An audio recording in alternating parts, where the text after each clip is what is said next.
Good evening, everybody. I'd like to welcome everyone to the Emerging Trends discussion in blended tube feeding diet. We're going to present some very good information and hopefully have a good conversation and discussion following the presentation today.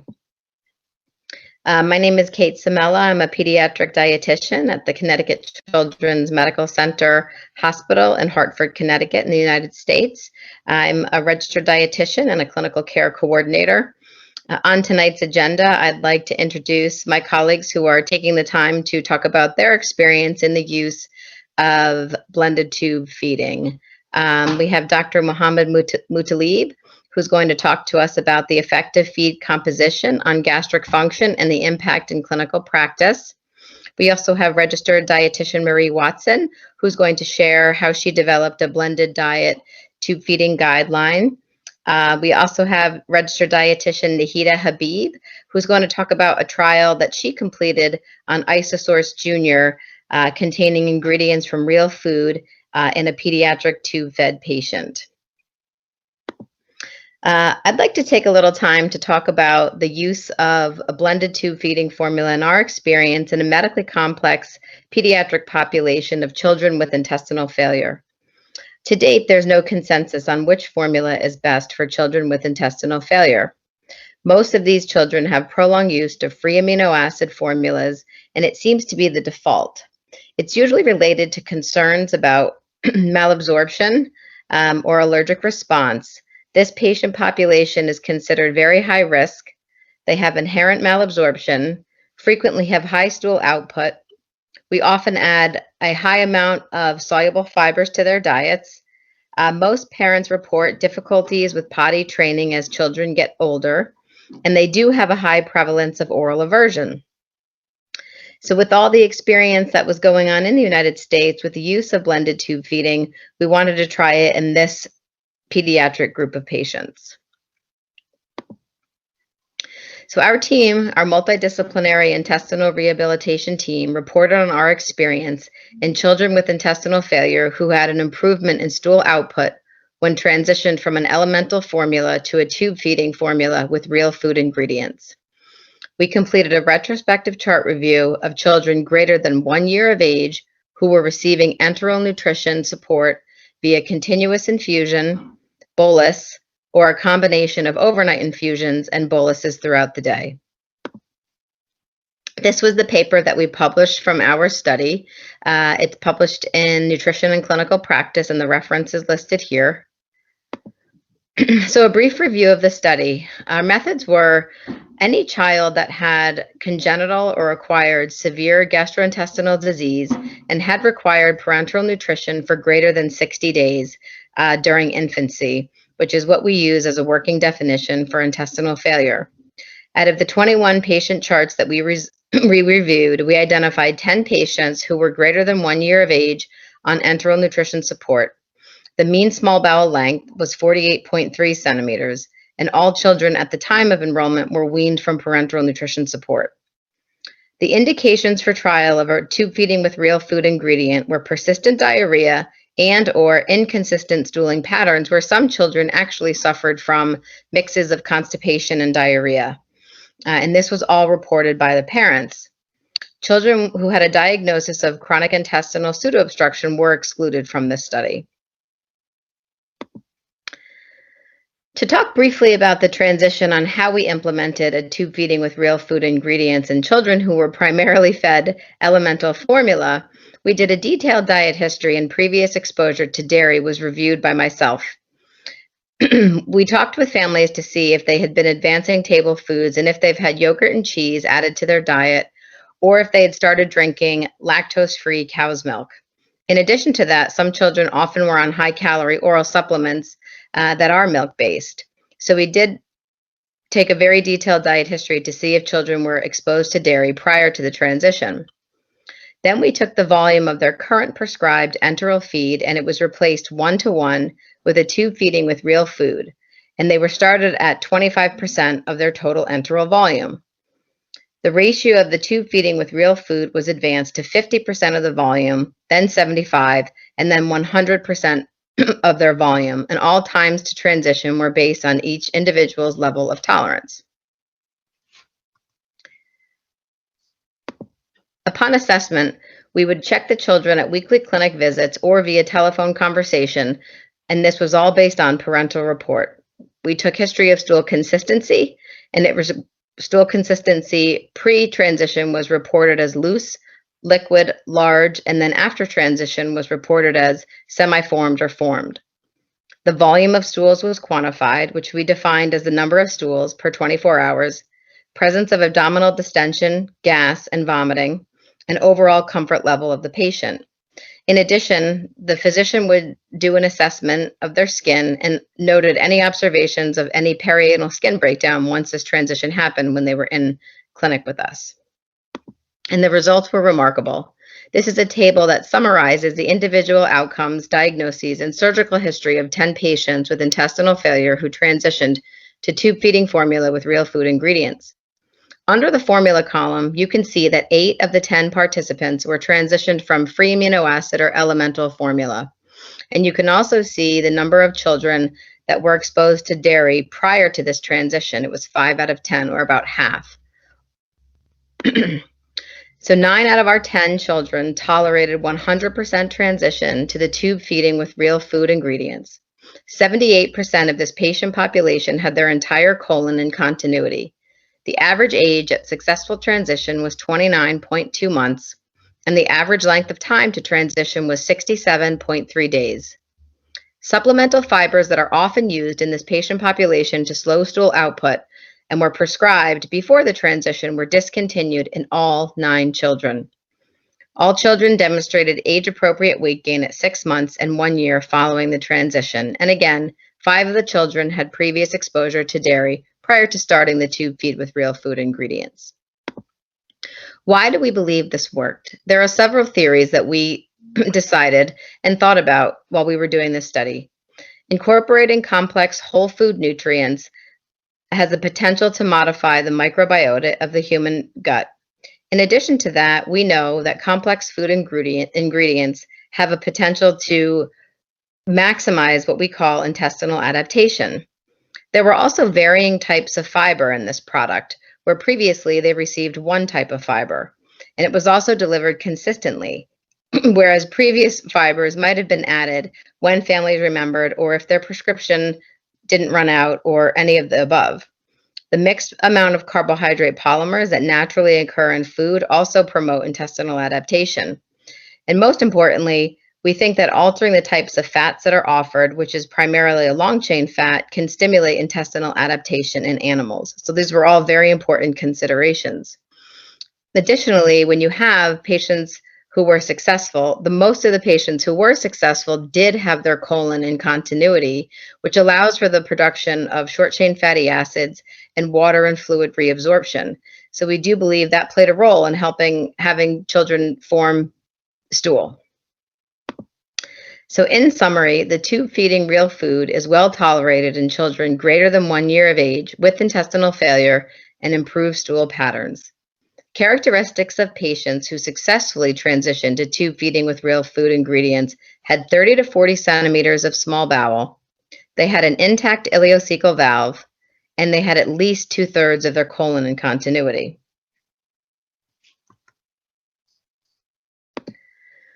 I think some of the most important tips for dietitians is anybody can be transitioned to a tube feeding with real food. We shouldn't limit it to patients who are less complex than others because the benefits really can outweigh the risks. I do urge dietitians to take a detailed diet history, especially if they're young. If you have a 12-month-old that hasn't really advanced oral diet, then you really need to work on the family, if possible, with exposing them potentially even to the foods that might be in the blended tube feeding product. Review any known food allergies. Consider allergy testing ingredients in high-risk populations, which would include a skin prick test. We don't necessarily validate patch testing where we are, but it is worthwhile exploring if you have a high-risk population. I would ensure adequate fluid and free water, particularly with little bellies, because once you increase a product that's a real food ingredients, you are increasing the fiber exponentially. So this could be a change, and too much fiber and absence of adequate fluid can lead to constipation. We also will ask dietitians to review the ingredient list for fermentable carbohydrates, or what we call FODMAPs. Inulin and FOS can potentially lead to increase in gas and irritability, which families will complain about initially. It's good to encourage them that this may, excuse me, their gut may adapt, but it's also something to be aware of if the patient is suffering from abdominal pain and too much gas.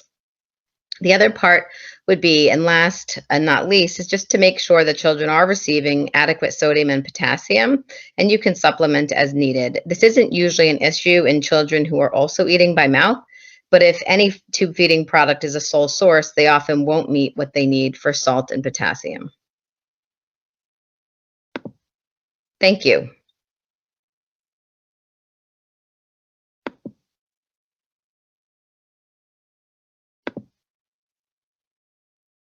Next, I'd like to introduce Dr. Mutalib, who's going to talk about his experience with emerging trends in blended diets 1 year on, evidence and clinical practice.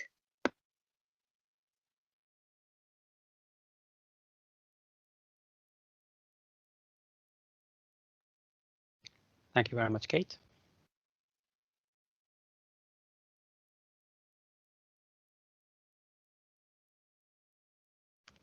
So I'll be talking over the next few minutes on the effect of feed composition on gastric function and impact on clinical practice.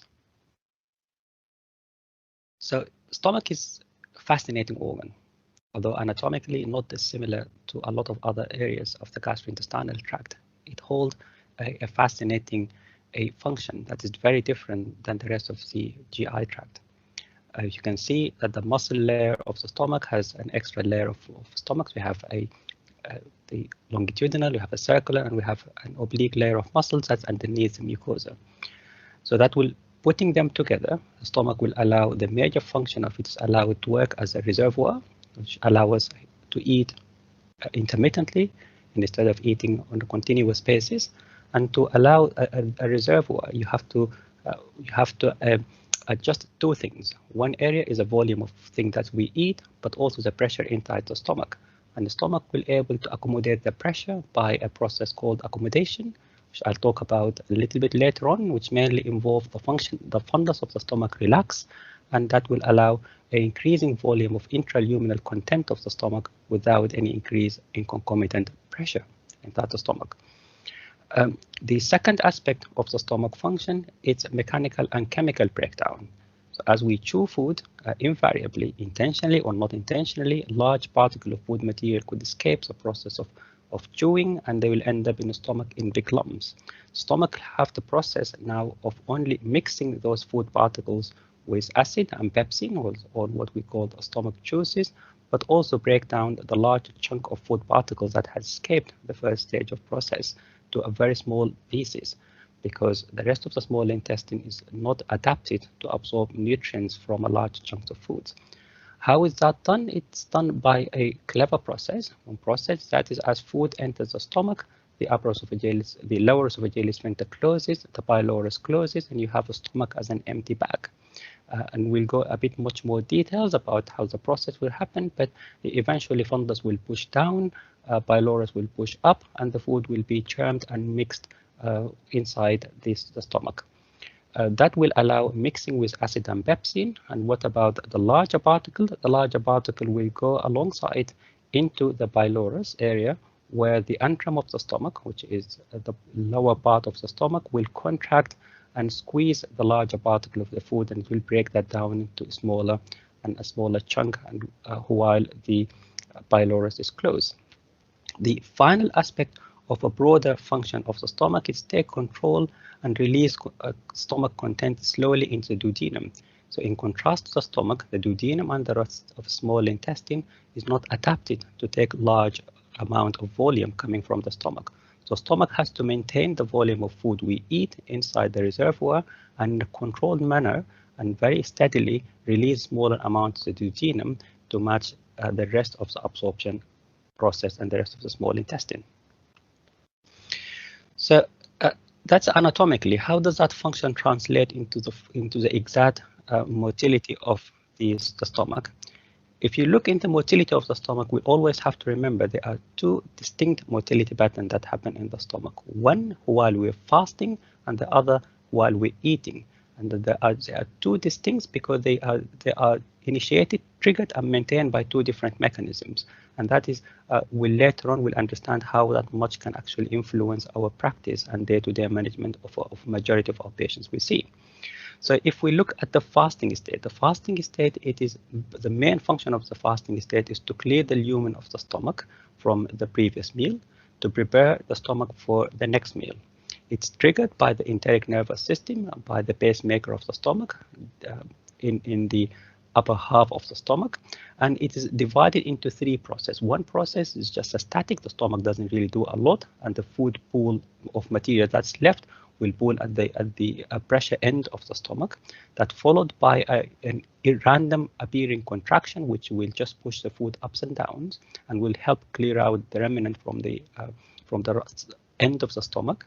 And that is followed the final stage or the pre-final stage, which we called the phase 3 of the migrating motor complex, which a big contraction that is concomitantly associated with opening of the pylorus muscle. Those big contractions entail a bigger sweep of all the remnant of the stomach, that pushing them across to the pylorus, rest of the small intestine. After that, stomach will return to the jerky type of contraction to jerk the rest of the stomach content and passing it over to the duodenum. This is really very important, and the presence of migrating motor complex or the presence of the fasting state of the stomach signify an integrity of the enteric nervous system and signify to a larger degree a normal stomach function. After food, stomach will then change into something very different. Its stomach change into the feeding pattern or the fed state of control, and that involve accommodation first. So the site of food, at the site of food, the receptive accommodation will the fundus will relax, as you can see on the red arrows. Some fundus will go up. That will allow increased capacity of the stomach. Food can then go into that. That will followed by, after ingestion of food, followed by gastric accommodation. So increase accommodation, increasing space inside the stomach, and you can increase the volume, internal volume of the stomach up to 15 times without significantly increasing pressure. And as it goes with simple physics, if you have a closed circle during which you have increased pressure, the content of that tube will have to go somewhere. And that is very important to maintain a low pressure while we're eating, and until you reach a threshold that will trigger satiety or discomfort. The next step will be a mix and break, and as I mentioned it earlier in my previous slide, that's directed by the fundus pushing down, the antrum squeezing, and the food then will be mixed inside the stomach, while the pylorus is closed. That will allow mixing of the gastric content with the food particles, and the larger particles will be squeezed inside the antral contraction to make them smaller chunks that is suitable for process by the rest of the small intestine. The final aspect of the feeding state is sending signals, which is started as the food goes down to stomach to the rest of the small bowel or the rest of the small and large intestine to inform the rest of the bowel that food is coming and get ready for the process of absorption of the materials passed on by the stomach. So that's just a brief overview, that because things will go into fasting and feeding. But if we take the feeding a bit much more in details, stomach again had proven to be an extremely clever organ, because stomach is able to identify liquid and solid. So liquid consumed separately or liquid consumed within the solid, stomach is able to sense and detect that, and it will, as identified by the red arrow, liquid will be able to bypass all that process of complex of accommodation, mixing and chirping of fluid, and liquid could be able to move out of the stomach very, very, very quickly. You can see on the graph on the left-hand side, in the lower aspect of the graph, indicate of liquid moving the stomach and in minutes, and you can see up to, and the percentage of what is remaining in the stomach, almost 50% of a liquid consumed will leave the stomach by 10 minutes, and that's a bypass fast track process, passing the stomach very, very, very quickly. While solid will go inside the stomach first, stomach need to ensure the solid is broken down to smaller particles mixed with acid and pepsin and mixed well before it's passed on to the large intestine. Hence, there is usually a lag or a gap where there is no food leaving the stomach, particularly if it is solid. And you can see here on the graph again, on the upper part of the graph, there is a lag almost up to an hour, by which doesn't seem to be any solid particles leaving the stomach. During this time, it is mainly a mixing, breaking down, and ensuring that the particles are ready to move on to the next step of digestions. This is really very varied, and it varied based on the content of the food, it's varied based on the composition of the food, it's varied based on the viscosity of the food. So for example, fat leaves the stomach in a much more delayed way compared to carbohydrates and proteins. But overall, solid tend to stay in the stomach for longer and tend to initiate and produce a different type of contractions compared to liquid. And when we talk about liquid that leaves the stomach very quickly, we're mainly talking about water or water and 5% dextrose. And you can see on the graph A on the left-hand side, similar principle here. It's the time, but it's in hour compared to minutes in previous slide, and that's the residual of the stomach content. So water, for example, almost 50% of water ingested will leave the stomach in about 10 minutes or so, and the rest of it will very steeply leave the stomach by 2 hours, almost gone, wherever liquid content that we have taken. That will be then followed by digestible solids or food that is that's broken down to tiny chunks. So any food particles that stomach is able to successfully break down to less than 2 or 3 millimeters in diameter will then leave the stomach very, very quickly. However, as I explained to you earlier, there is a lag period. This lag period can be up to an hour based on the type of food is there, and that is during this time the stomach will churn, mix this food particle and ensure they are smaller. After that, they leave stomach very, very, very quickly in a steady, predictable stage. But we always have to remember that there are some food particles that were unable to break down despite the best effort of the stomach. They are food particles that escape that process of breaking down, and they remain larger. That's meaning more than 5 millimeters in diameter. That's still sitting in the stomach. So stomach is able to detect those items and keep them inside the stomach for a number of hours, sometimes up to 3 hours. And after that, because the stomach is considering the larger food particles as waste, will push them out very quickly. So you have a lag period for much, much more longer that will allow all the useful materials, the food particles, to pass well inside the small intestine, and then the stomach will forcefully eject the larger food particles very, very, very quickly within half an hour or so, and out of the stomach with the sole purpose of getting rid of them to pass them over as waste. So that's a very simplistic graph. You get a bit much more in details. You can also see that is the calorie content of the liquid that's being used also had an impact on the gastric emptying. So low calorie tend to almost mirror the water. It's a little bit much more delayed, but tend to mirror the curve of the water, while high density tend to somehow be similar to solid, but much more quicker. And that will make us think about when we face with a child who've got an impaired gastric function, what to exactly do for them. So the common symptoms of children with impaired gastric function, and I'm mainly talking about delayed gastric rather than fast transit, are nausea, vomiting, intolerance, early satiety, abdominal pain, and bloating. And although a lot of those are seen in adult patients, we invariably see children very young who develop a lot of those symptoms secondary to improper motility of the stomach. If you have any of those symptoms, invariably as a secondary effect, you get constipation, and particularly slow transit constipation is very common, abdominal distension, diarrhea, poor weight gain, and if that process has been going on for some time, nutritional deficiencies will start to show. So what do you do for them?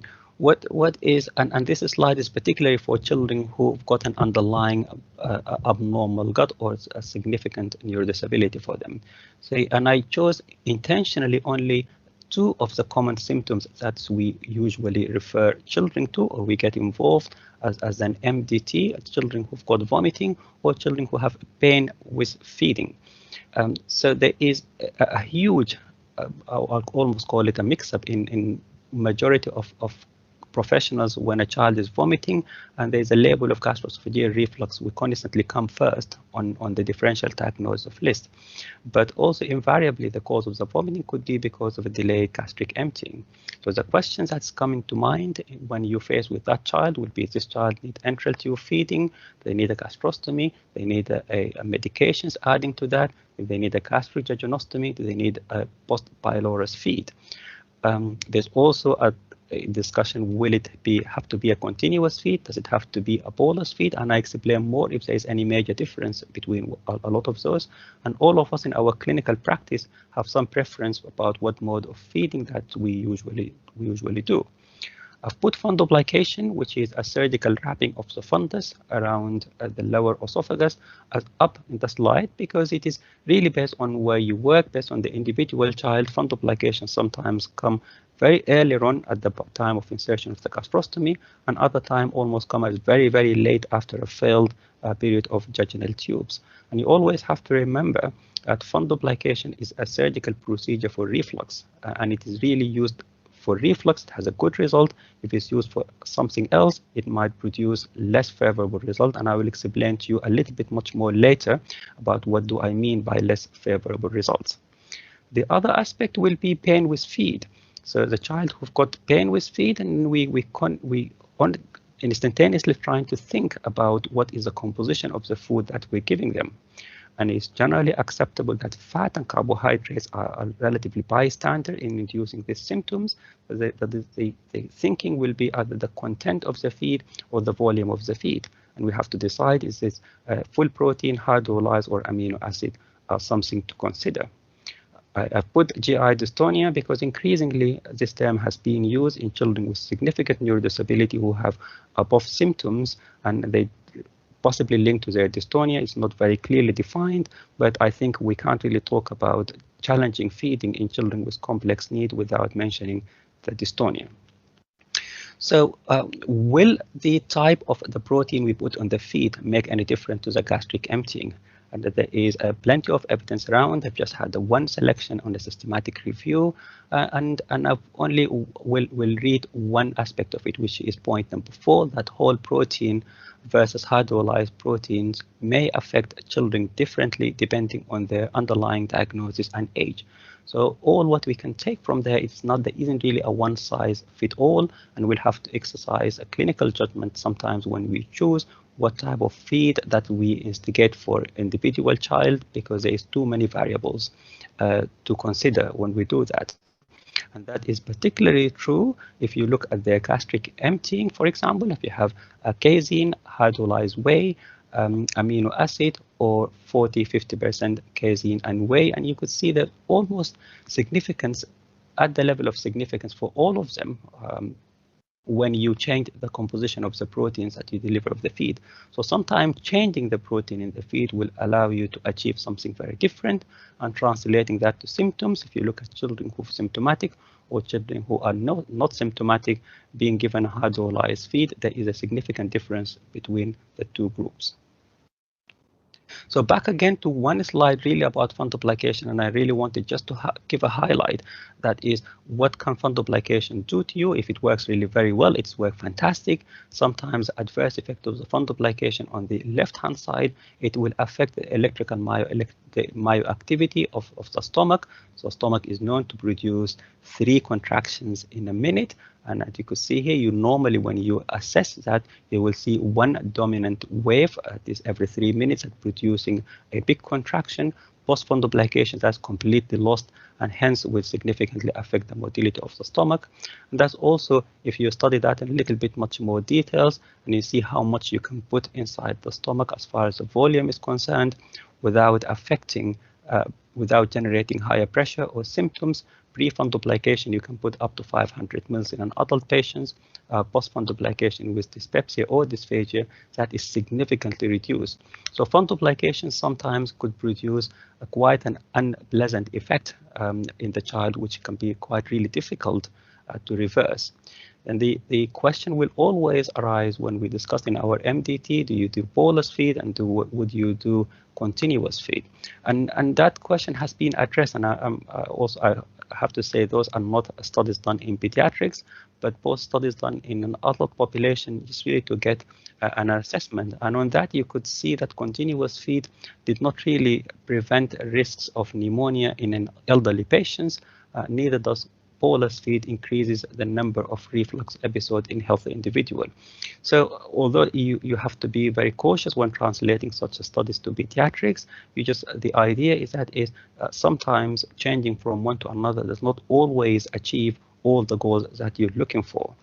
So if I put back again my last slide into what we discussed earlier, that is the established protocols in a lot of children that we see, that is we have something mentally, we think about gastrostomy, gastrovaginal tube, we think about the protein content of the diet, we think about continuous feed, we think about bolus feed, but I have to remember all of us that a lot of those discussions when we talk about, we're talking about liquid feed and liquidized majority of feed. However, there is a real need now to think about, do we need to think about adding more solid to what we're giving? Because as I demonstrated to you throughout this presentation, adding solid to the feed or doing this through blended diet also, or through partially blenderized diet, that might significantly change the physiology of the gastric emptying and might achieve an effect that is you could not achieve with previous modalities that you've been used before. That's all from me today. If you have any questions, you can add it later on. Thank you very much.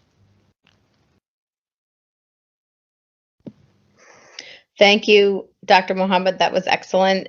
We really appreciate that review of the anatomy. It was a wonderful topic for dietitians and healthcare providers to have reviewed and hear potentially for the first time. Next, I'd like to introduce Marie Watson, who is a registered dietitian, and she's going to share her experience with starting a blended tube feeding diet in the home. Thank you so much.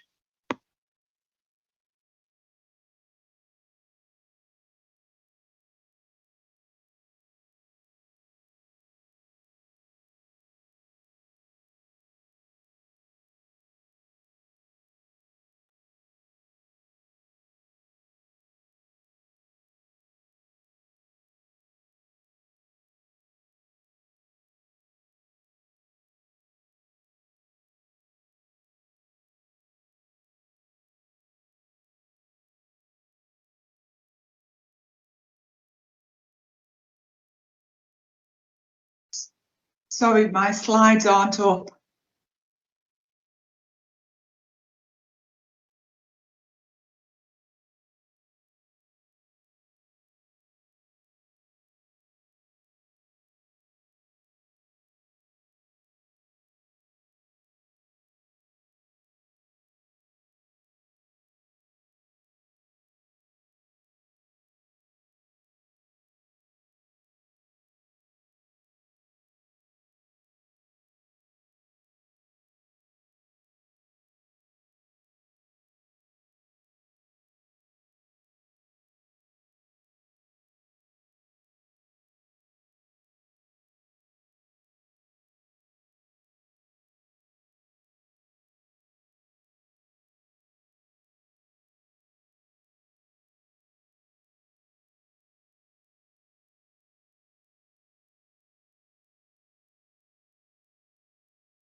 Hi, my name's Marie Watson.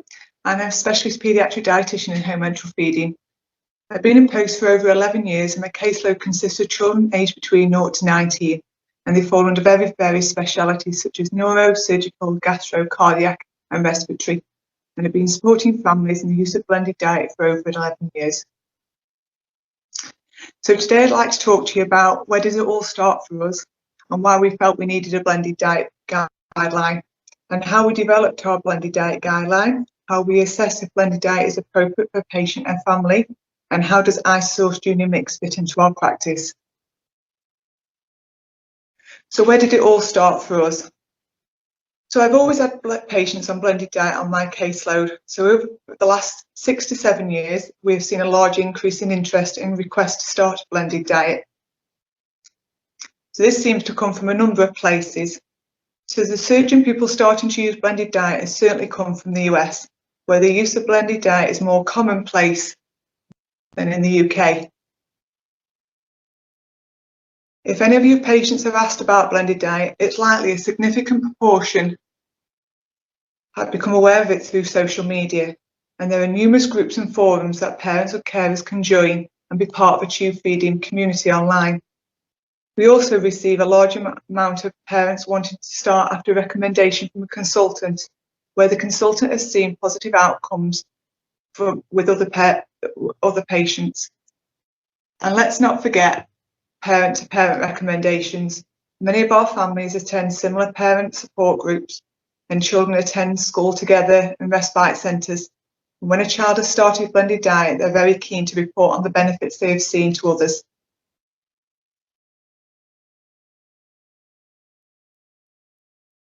So as you can see, we know where the interest in blended diet has started for us, but just looking at the timeline, as you can see, it was a lengthy process from the start to developing our guideline. From our first blended diet patient in 2010, it was 4 to 5 years before we started to see an increase in interest. In 2015, we started to receive greater requests to start blended diet, and we started to see an increase in numbers. So at this point, in March 2015, we completed our risk assessment outlining the risks associated with this practice. As a department, we're not sure about what action to take, but after discussions with our gastro consultants, it was agreed that they would take clinical responsibility for these patients, supporting dietitians to support these families. From 2015 to 2017, we were happy with this arrangement, and it seemed to work really well. And we found a number of but we started to find that a number of our patients had actually started blended diet without any support or guidance. And it was only after reviewing these parents at home that I started to notice that they'd actually started blended diet without any support. So it became clear to us as a department that we needed a clear guideline that everybody referred to support safe practice. So it took between 2017 to 2018 to agree on the guideline after various meetings with our gastro and surgical colleagues. As a department, we used the BDA, British Dietetic Association Practice Toolkit 2015, liquidized food via gastrostomy tube, as a guide to develop our guideline. This was a really useful tool, and it enabled us to outline what we needed to include within this guideline. So within 2018, we implemented the guideline and rolled this out across the trust, which was really well received. We have found over the last 2 years, we have made a few amendments due to changing in our practice. So we've changed from a 14 French over to a 12 French for reasons that my gastro colleagues felt it was inappropriate to keep requesting an upsize. And also we've needed to recommend that how long we needed to give between having a single step button placed and starting blended diet. So the guidelines are called the Administration of Blended Diet by Gastrostomy Button 2018, and these are available to all our staff across the trust via our trust intranet, but we're happy to share these.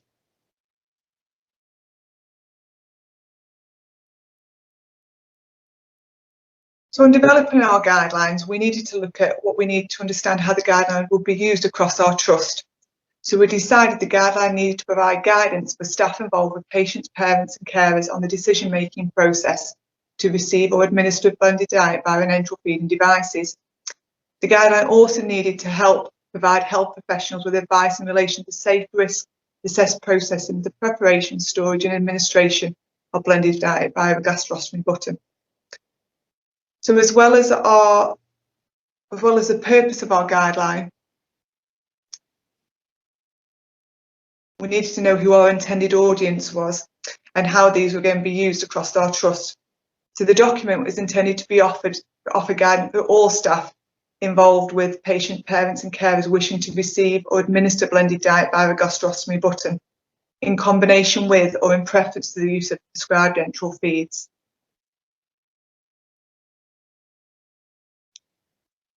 So as well as the purpose and our intended audience, we also need to ensure that everybody was aware what the dietitian's role was. We needed to be part of the assessment process of the discussion if blended diet was appropriate for these families, as As we're dietitians, as many of you may be dietitians, you may know we may have a better insight into a family's life. We also needed to undertake risk assessments for individuals or families wishing to change to blended diet via gastrostomy button. We needed to advise on maintaining adequate nutrition and hydration. We also need to provide ongoing monitoring for these individuals receiving blended diet, as for those on prescribed feeds. And also we need to advise on safe practice related to blended food preparation, storage and administration. So as well as the dietitian's role, we also needed to look at the role of the nursing staff, carers and school staff that would be involved in offering blended diet.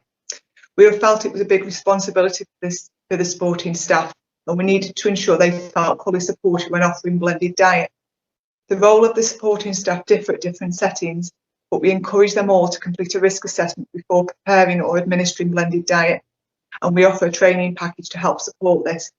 And our nutrition nurses continue to offer advice on button care for these patients.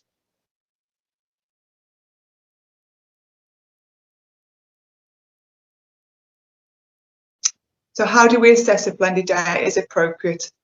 So within the guidelines, there is a flow chart, and this is a practical tool to assess if blended diet is appropriate for a family. The flow chart describes the process on receipt of request.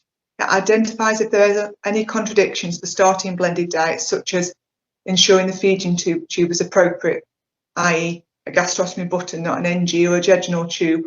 Also checks if suitable cooking and storage facilities are available, as well as also nutritional knowledge is adequate. And also if blended diet is deemed as safe for the child, then we need to discuss other implications of blended diet. So as you can see from this slide, that's the outline of the flow chart. It's a stage-by-stage approach, and as you get to the bottom, it goes off into either to continue with blended diet, well, to continue with the entry into commercially available feed, or to move on to blended diet, or a combination of both.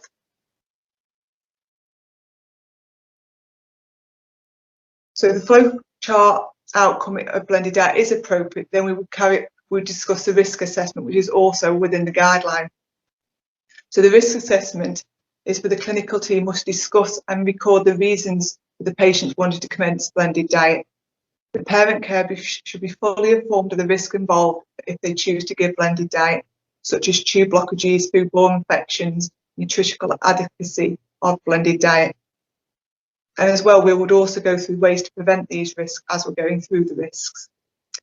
So this is the content of our blended diet guidelines, and it's been successfully implemented across our trust and is due for review in October 2021. So on reflection on the outcomes of introducing the blended diet guideline, we feel it has improved the quality of advice we offer to families and carers. The advice is clear and easy to understand and gives reasoning behind the advice. And also it highlights the risks, but also offers the ways to prevent risk and prevent them being barriers. Parents have also reported they feel supported and listened to, and we feel we're all aiming to achieve the best for their child. And we all now follow up a one guideline, and it's been transferable across other care providers such as schools and respite, and they feel now we're all following a similar advice on blended diet.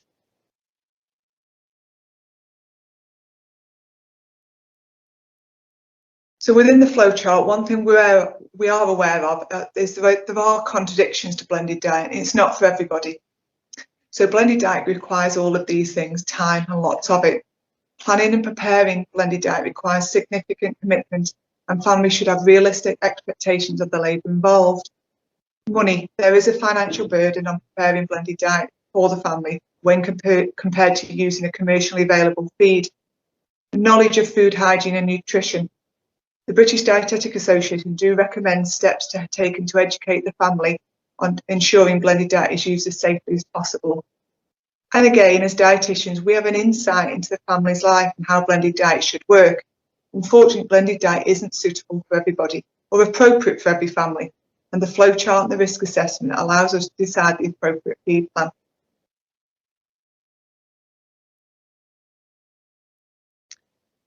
So this is where I have found in my practice is where I found Isosource Junior Mix has become a good alternative for families wanting to offer blended diet but don't feel they're able to meet the commitments needed for blended diet.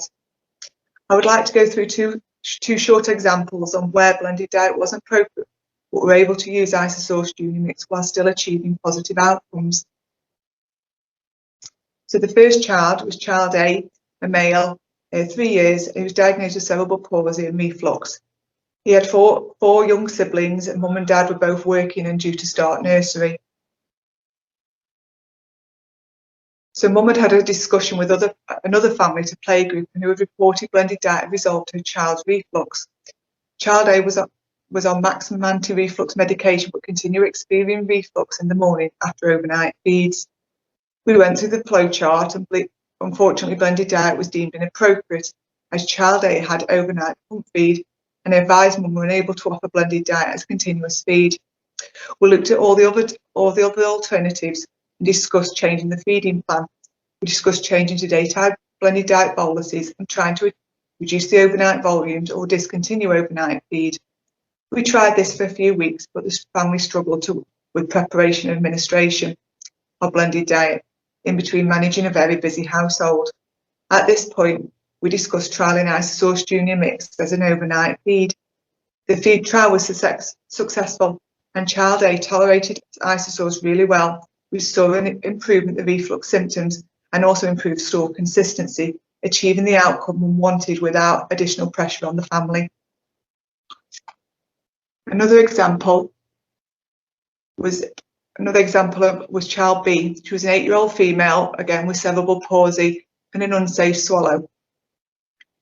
It had been reported by school that child B has started to seem to struggle with her oral intake, and this was a child who had previously ate and drank normally. The school speech and language had recommended a dosproscopy, and this was carried out. Unfortunately, child B's swallow was deemed unsafe, and she was booked in for a single step button. Mum had researched blended diet and was where it could be given by a button, and was really keen to start once the button was sighted.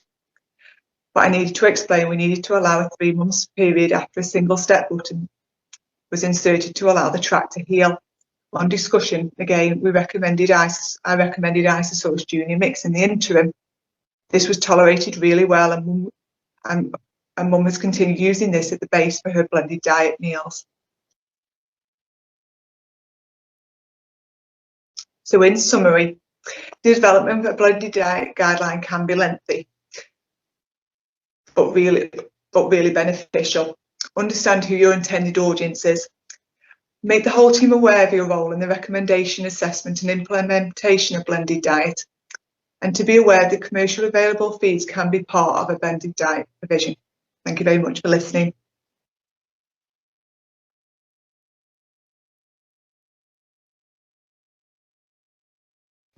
Thank you, Marie. That was a wonderful talk, and it was great to have a presentation on personal experiences for dietitians and how we find use of blended tube feeding is working in different communities. So thank you for that. Next, I'd like to introduce our next speaker, Nahida Habib, who is also a registered dietitian in practice, and she's going to share her experience with Isosource Junior. Thank you. All right, good evening. Thank you for the introduction, last but hopefully not least. This presentation is really just to showcase a positive example of the use of Isosource Junior Mix. I'm a community dietitian, and essentially one of my roles is to try and keep patients in their own homes whilst being tube fed. So we'll take you through this particular one. So obviously we've used the same mix that we keep referring back to. So to begin with, just to maintain confidentiality and just to give my patient a bit of a name and a bit of a person, we're going to refer to her as Hannah. Her diagnosis is Rett syndrome, which is, for those of you that don't know, it's a neurodevelopmental disorder, almost exclusively affecting females, which is something I learnt newly on her presentation. Obviously, like many of these disorders, the severity, symptoms and progression can vary dramatically. Usually they develop from about 6 to 18 months and present normally, but unfortunately they begin to lose these previously acquired skills and development. The one that's particularly relevant for us is the dietetic symptoms of difficulties with swallow. So Hannah came from a different town, from down south somewhere. Unfortunately, they were fleeing some domestic violence. There was a lot of social issues with this case when it came onto the radar. We weren't even aware they were in the town for a couple of months. So they were lasting with ancillaries and different pumps from different companies and having deliveries from down there. It was a bit of a nightmare for them, really. So she was wheelchair bound, partially tube fed, and Mum explained that she also manages 3 small meals a day as well. She's 7 years old. We took some measurements pretty much on the first or second day. I think she'd come into the service. She was on a standard formula, which was 1 calorie per meal. She was having this via a different pump that we weren't used to in our service. 400 mils in the morning and 400 mils in the evening. The meals that she was having were to a lumpy consistency, as Mum described, and they were giving these meals at the same times as the family meals. The other relevant information is listed there. Obviously, we ask about bowels and how it's tolerated. So unfortunately, they were only opening twice a week with lots of pain, which wasn't very nice to hear. So we really wanted to get in there and try and make some changes.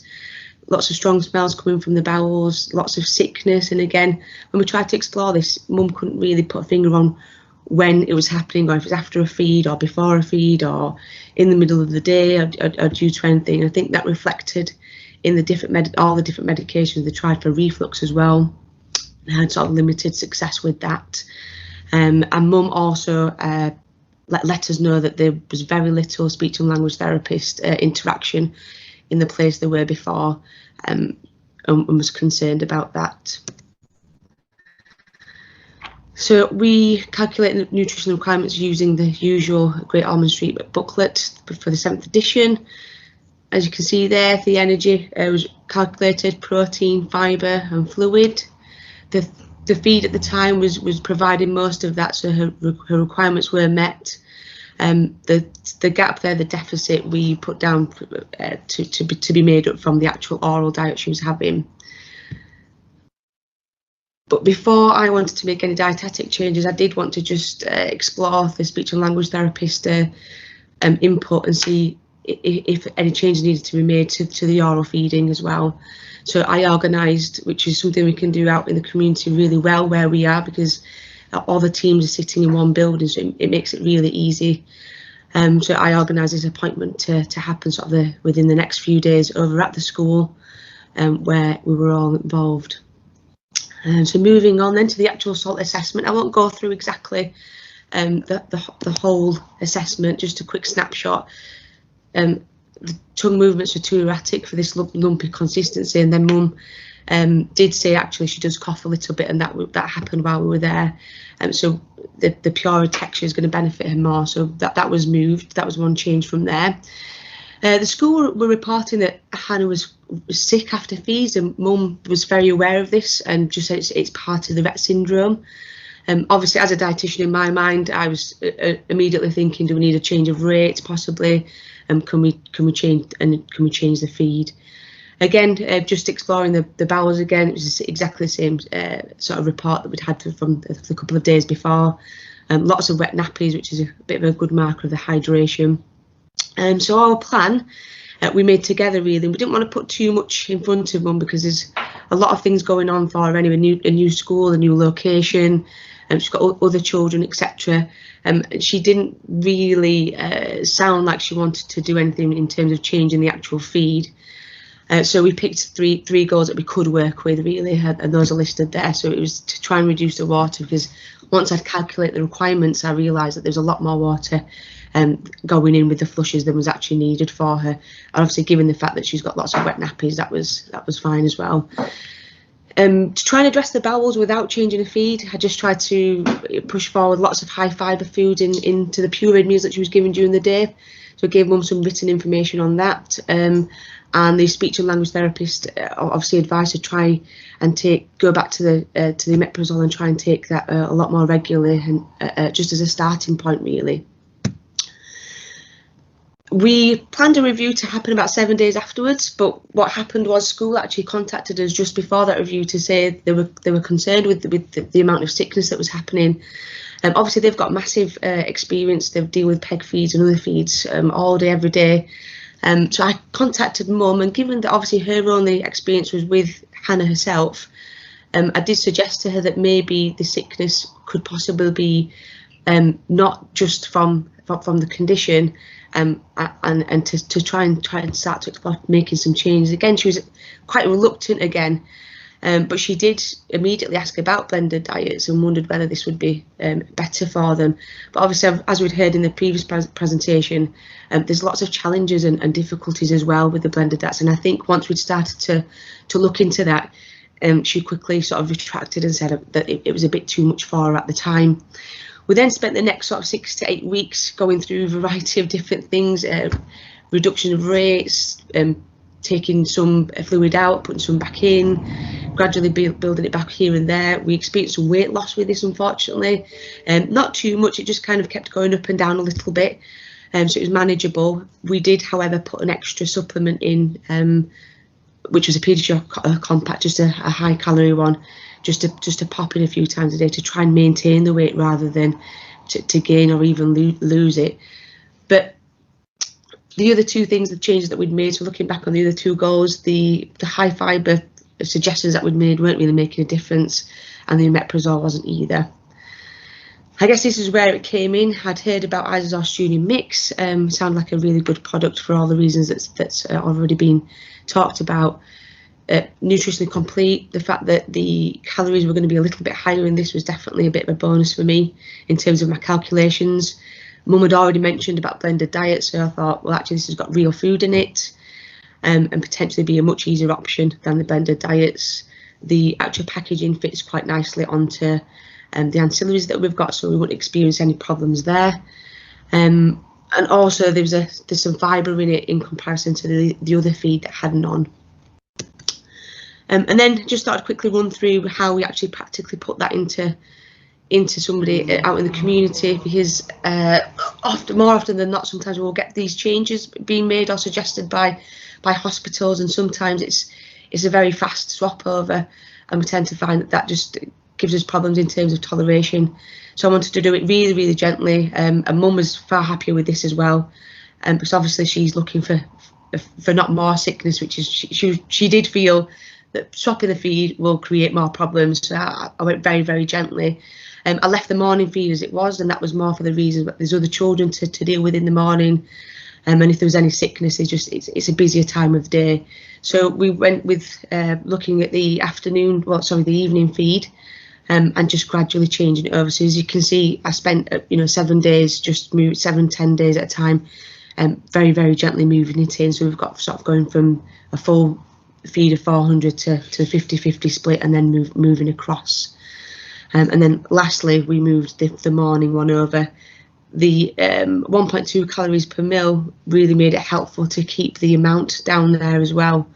I think the overall feeding regime was, I think it was 720 calories, as opposed to the 800 that she was getting before, so it wasn't a massive deficit. So we went into that. Over that kind of 2 months, 6 to 8 weeks, we saw many changes, which Mum was over the moon about, really. Bowels opening every 2 days, better colour, strong smell disappeared, very little straining reported, less pain. The reflux medication remained the same throughout, and that was alleviated. But was that from the feed or the reflux medication? We're not sure. I believe they've kept that in anyway. There was no further weight loss either, which Mum was ecstatic about. She'd also grown a little in length, so in terms of my calculations, I was hoping to start increasing the feed at some point once we were in a really comfortable position. Mum reported a massive delight to not washing clothes anymore, and reduced anxiety and upset of not seeing a daughter in pain, which I feel is really important for me as a dietitian as well, working out in the community. And then thought I'd just give you a couple of slides on the continued dietetic care. So we continued to track, obviously, but COVID hit around this time, so it was very difficult to get any face-to-face consultations.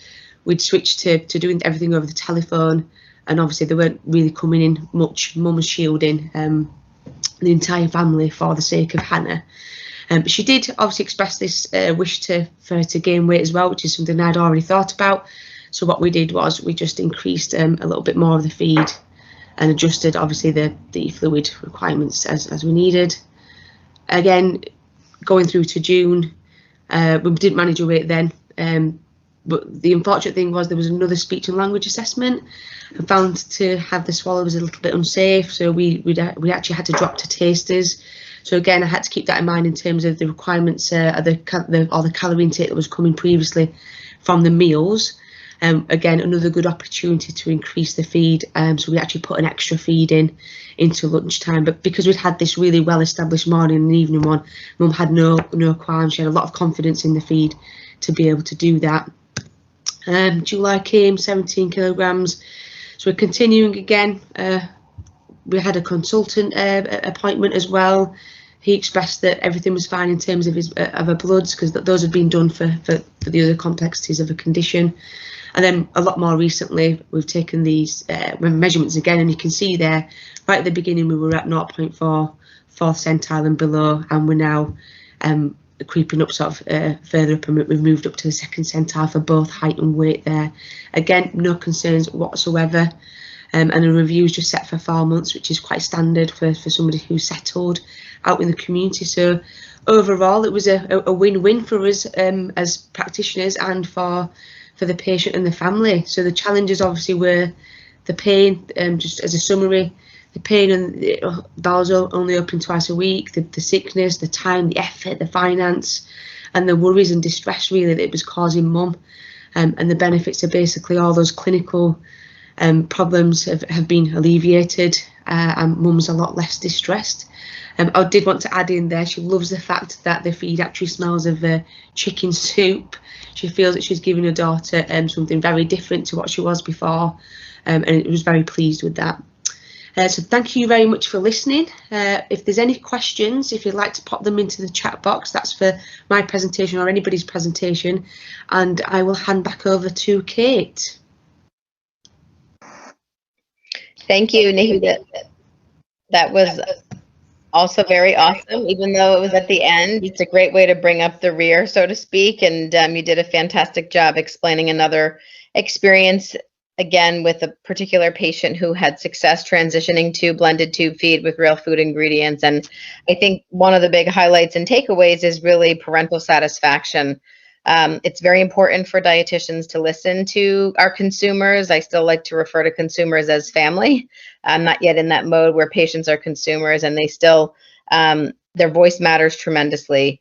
I think it's a fine balance, and dietitians have a critical role in helping families navigate, how to choose the best product, and also to reassure them that if the process of blending foods in the home, as Marie discussed, is cumbersome and a financial burden, these products that are commercially available tube feeding products really are just as good, if not sometimes better, at least from a dietitian's perspective, to understand, what exactly the child is receiving. So thank you again for reviewing your experience. And I believe we've come to an end, and we're happy to have questions entered into the chat box for any of the presenters this evening.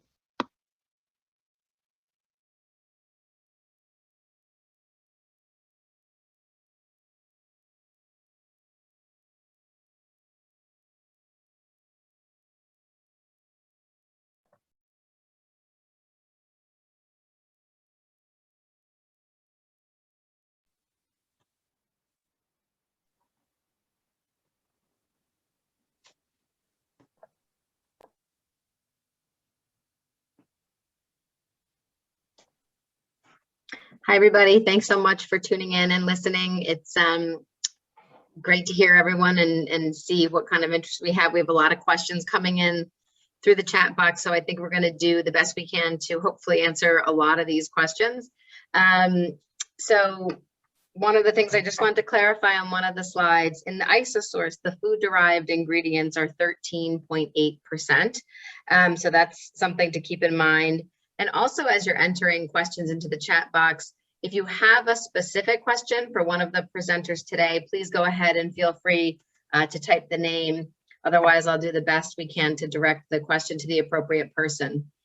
Okay, so I think we're going to get started. I think one of the quick questions that came in that we can ask Nahida to answer, is it difficult or easy transitioning a patient to a commercialized product that's a pediatric patient from a standard formula? Is it difficult to do from a dietitian perspective? Yeah, I think the answer is simply yes. And what we have to do is, which is why I really tried to break down in the presentation there, just how slowly we went. You know, you're looking at sort of a couple of weeks at a time, and we went from the start to the end. I think it was over a good 6 to 8 weeks. So it is difficult because obviously you've got other things that happen where children pick up colds or they get poorly for other things. It makes it really hard to judge what's coming from the feed and what's not. It's really important to keep everything else as a control, so not changing much else at the same time as a feed, just to try and keep that really standard.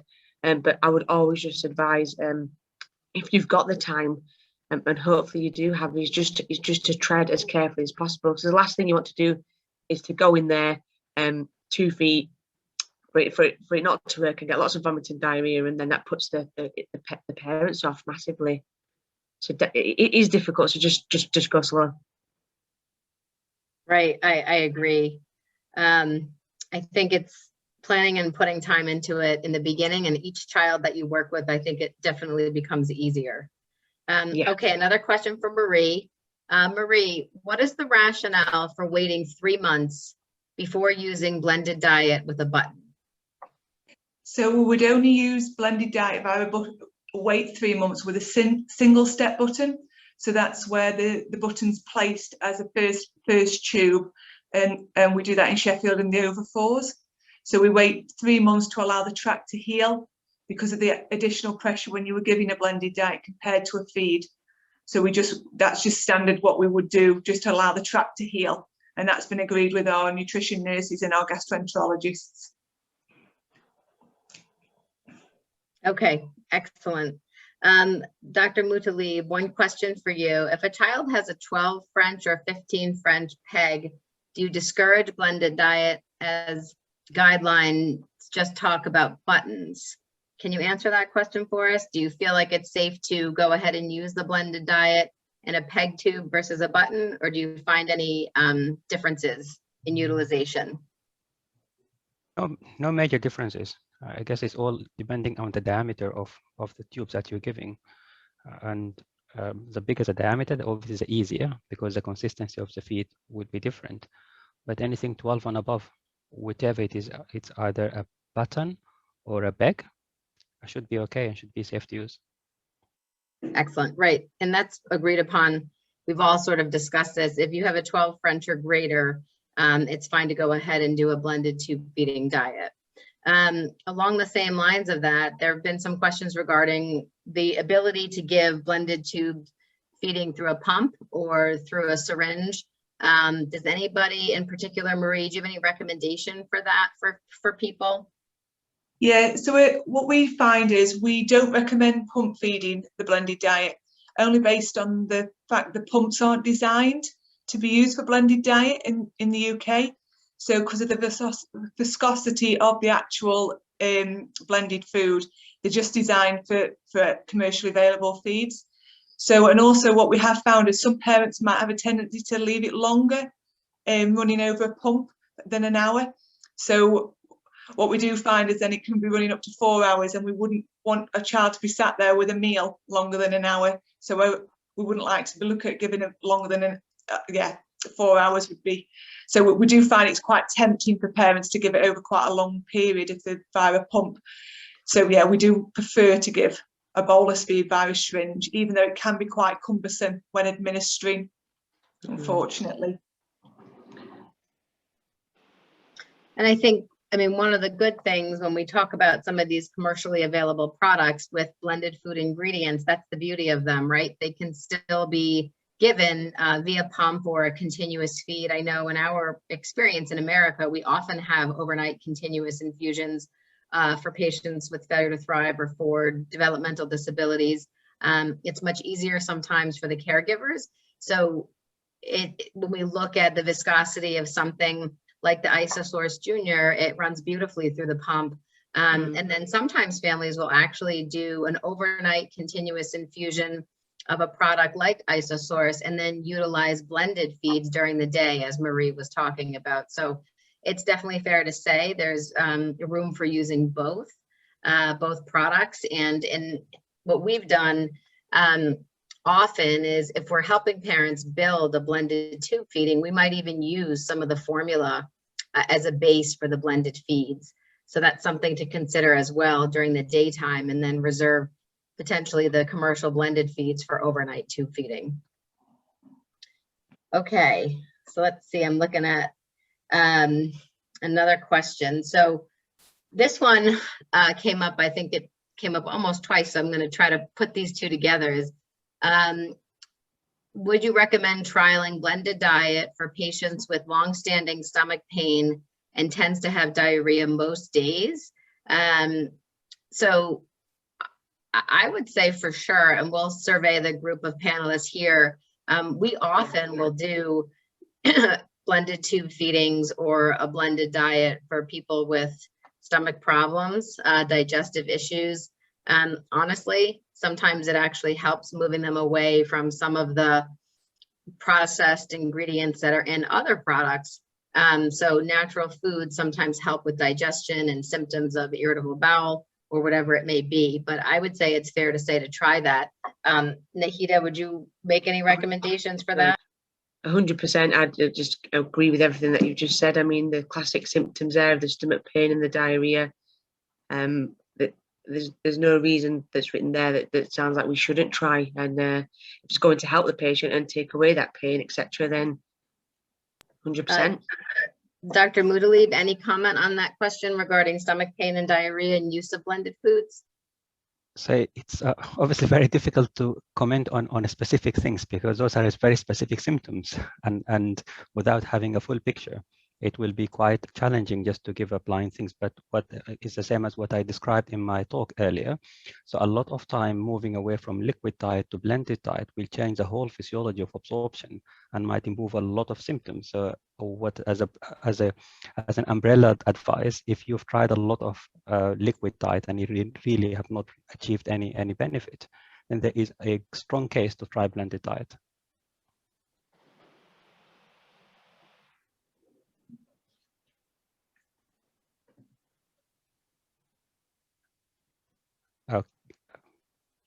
Kate is frozen on my screen. She's frozen on mine too. Yeah. Oh, there we are. Okay. Good. And then one question that did come up, Marie, this is for you. Is it possible to share the Sheffield guidelines? Yes, that's not a problem. I suppose if people send the contact details to Nestle, then I can send the guidelines that way rather than giving my email out. I might get bombarded, but no, very happy to share. I'm not precious at all.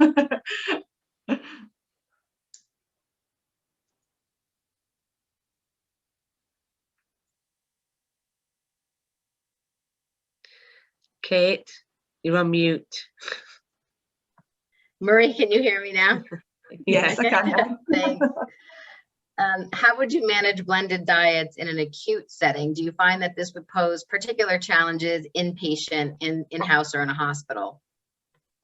So at Sheffield Children's, what we do, the parents will pick off the menu, and the kitchen will make it to the blend that we've recommended.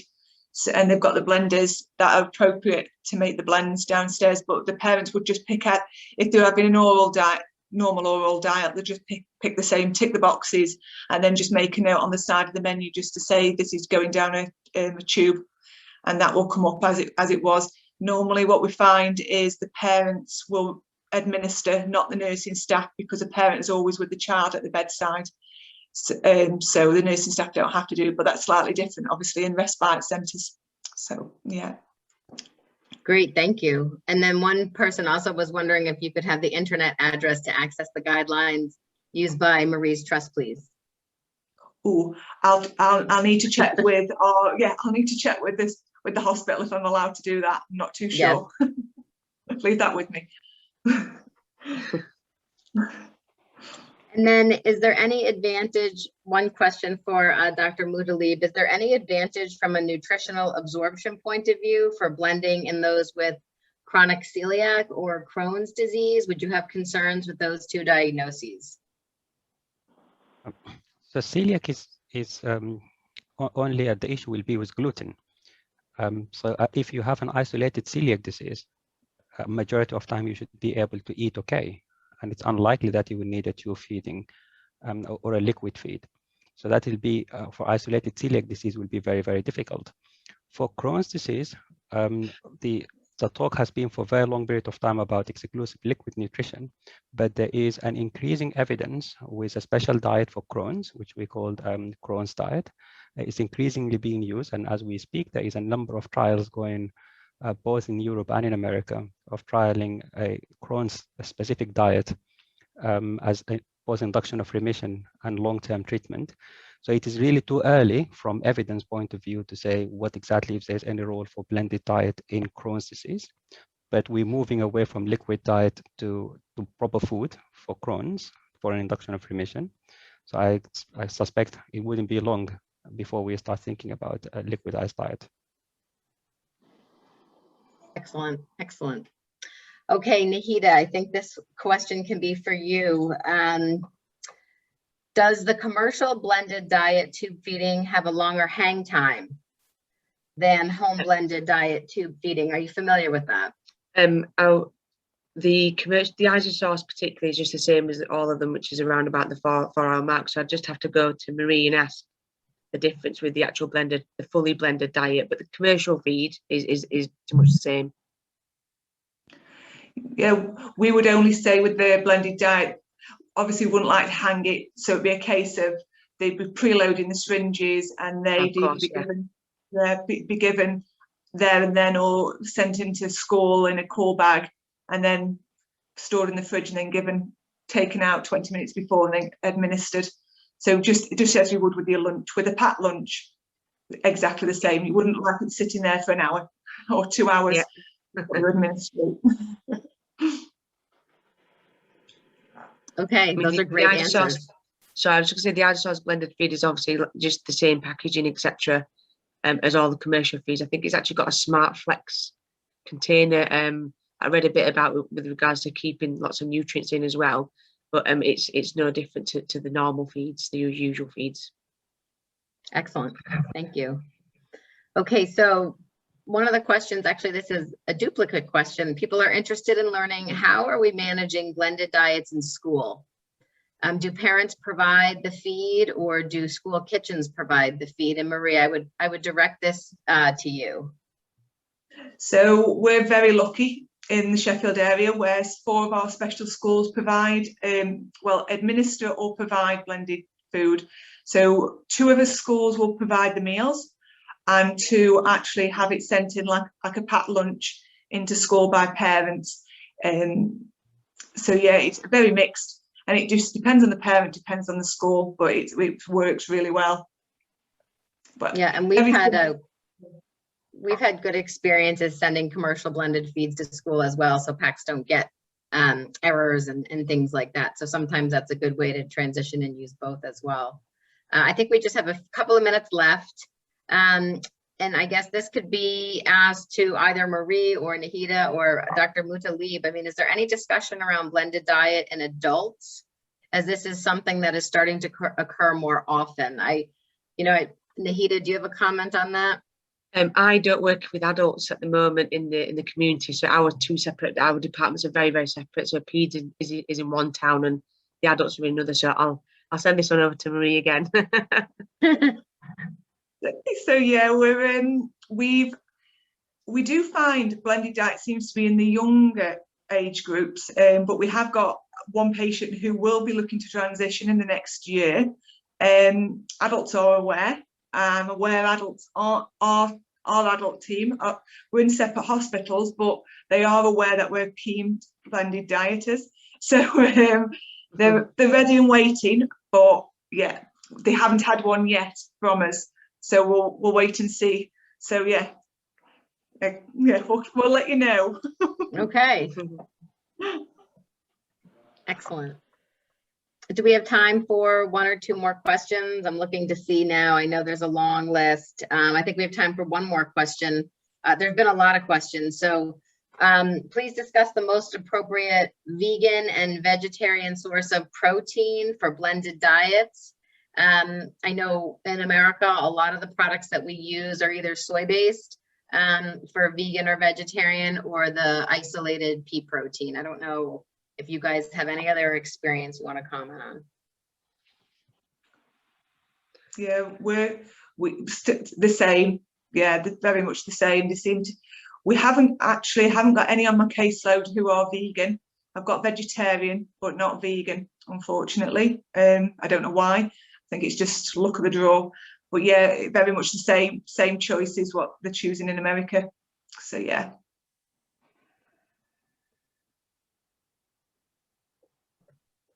Anyone else have anything to add on that question? Dr. Mutalib or Nahida?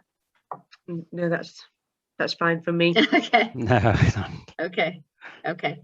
All right. Well, I think that wraps up the webinar. I hope this was very useful for everybody. I really enjoyed re-listening to it. And thank you so much for taking the time to listen to the presentation today. We had a group of wonderful presenters, and I'm very appreciative to be part of this group today. Thank you. Thank you very much. Thank you. Thank you.